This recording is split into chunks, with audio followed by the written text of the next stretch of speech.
Pernah nggak sih ngerasain deg-degan, cemas, campur aduk gitu waktu nungguin kabar soal promosi kerja? Nah, hari ini kita bakal kupas tuntas soal itu. Kita akan coba cari cara biar bisa tetap tenang di tengah ketidakpastian.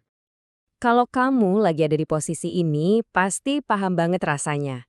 Di satu sisi ada harapan yang besar banget, tapi di sisi lain ada juga rasa takut kalau nanti kecewa. Tenang, kamu gak sendirian kok. Perasaan campur aduk kayak gini tuh wajar banget, manusiawi sekali. Dalam banget ya kutipan ini, benar-benar ngena. Jadi berharap itu rasanya kayak gambling gitu kan.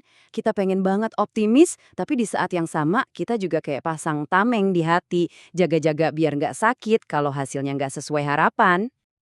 Oke, terus gimana solusinya? Nah, kuncinya tuh ada di sini. Kita perlu mengubah cara pandang kita. Sebuah pergeseran fundamental tentang apa itu promosi dan apa itu sukses yang sebenarnya. Ayat ini nih, ini yang jadi pondasi utamanya. Coba deh kita renungkan bareng. Ayat ini bilang kalau promosi atau peninggian itu sumbernya bukan dari bos kita, bukan dari koneksi atau dari perusahaan, tapi datangnya dari Tuhan. Ini benar-benar game changer yang bisa mengubah segalanya. Jadi gini, ada dua jenis harapan yang berbeda banget. Pertama, harapan duniawi. Ini rapuh banget, gampang goyah. Kalau dapat promosi, kita seneng. Kalau enggak, kita langsung hancur. Nah, yang kedua, pengharapan Kristiani.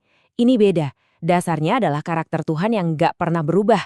Ini tuh kayak jangkar kapal yang super kuat di tengah badai. Poin ini penting banget. Jadi kalau kita merasa kecewa, jangan langsung down. Anggap aja itu sebagai semacam alarm. Sinyal buat kita berhenti sejenak dan nanya ke diri sendiri, sebenarnya harapanku ini aku taruh di mana ya? Di hasil yang sementara atau di Tuhan yang kekal? Oke, teorinya udah dapat. Sekarang, gimana prakteknya? Kita akan bahas langkah-langkah konkret yang bisa langsung kita coba untuk mengelola rasa cemas ini. Di kitab Filipi, ada loh formula praktisnya, cuma 3 langkah. Pertama, kita harus memilih untuk nggak khawatir. Ini adalah sebuah keputusan sadar. Kedua, kita bertindak bawa semua keinginan kita ke Tuhan lewat doa. Tapi ada kuncinya nih, sambil bersyukur. Dan yang ketiga, hasilnya bukan dari usaha kita, tapi anugerah. Damai sejahtera Tuhan akan menjaga hati dan pikiran kita. Langkah praktis kedua, ini juga nggak kalah penting. Daripada pusing mikirin masa depan yang belum jelas, coba deh kita alihkan fokus ke pekerjaan kita yang sekarang. Ayat ini ngajak kita mengubah mindset. Kerja bukan lagi sekedar tugas atau buat cari muka ke bos, tapi jadi sebuah bentuk ibadah. Persembahan untuk Tuhan. Beda kan rasanya? Dan ini nyambung banget loh sama masa depan. Ingat kan prinsip yang bilang, siapa yang setia dalam perkara kecil, dia juga setia dalam perkara besar. Nah, anggap aja pekerjaan kita sekarang ini semacam training ground. Ini adalah ujian sekaligus bukti kalau kita siap untuk dipercaya dengan tanggung jawab yang lebih besar nanti. Prinsip-prinsip tadi itu bukan cuma teori kosong loh. Ada banyak banget contoh nyatanya. Yuk kita lihat gimana para senior kita di zaman dulu melewati masa-masa penantian yang bahkan jauh lebih sulit dari kita. Coba kita lihat polanya pada Yusuf, Daniel, dan Daud. Mereka semua menghadapi ujian yang luar biasa berat. Ada yang dikhianati, masuk penjara, diancam mau dilempar ke gua singa, dikejar-kejar bertahun-tahun. Tapi yang keren adalah respons mereka. Mereka tetap jaga integritas, tetap berani, tetap sabar. Kuncinya di situ, setia di tengah penderitaan. Dari kisah Yusuf, kita bisa ambil pelajaran berharga. Ternyata, masa-masa sulit itu bukan hambatan, tapi justru bagian dari proses persiapan. Penjara bagi Yusuf itu bukan jalan buntu, tapi justru di sanalah karakternya dibentuk, ditempa, biar siap untuk peran besar yang sudah Tuhan siapkan. Nah, kalau dari Daniel, pelajarannya beda lagi. Ternyata promosi itu bukan garis finish, bukan berarti masalah selesai. Seringkali, posisi yang lebih tinggi justru datang sepaket dengan ujian yang lebih berat ya.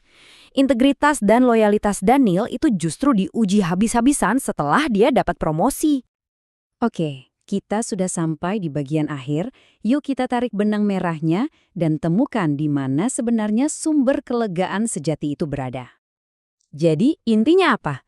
Intinya cuma satu, pindahkan fokus. Rasa khawatir kita itu datang dari mikirin apa yang mungkin terjadi. Nah, kedamaian sejati itu datang waktu kita fokus ke siapa yang sebenarnya memegang kendali atas segalanya.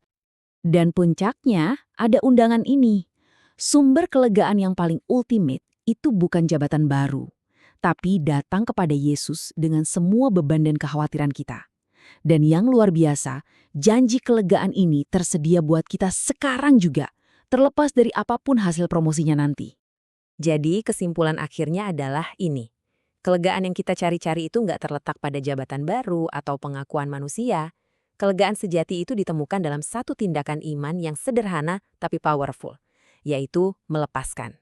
Melepaskan genggaman kita dan menyerahkan seluruh hasilnya ke dalam tangan Tuhan yang baik. Sebagai penutup, saya mau kasih satu pertanyaan buat kita renungkan bareng. Bagaimana kalau promosi yang sebenarnya bukanlah kenaikan jabatan itu, tapi justru pertumbuhan karakter, iman, dan kedekatan kita dengan Tuhan yang terjadi selama masa penantian ini? Bagaimana kalau penantian ini adalah promosinya?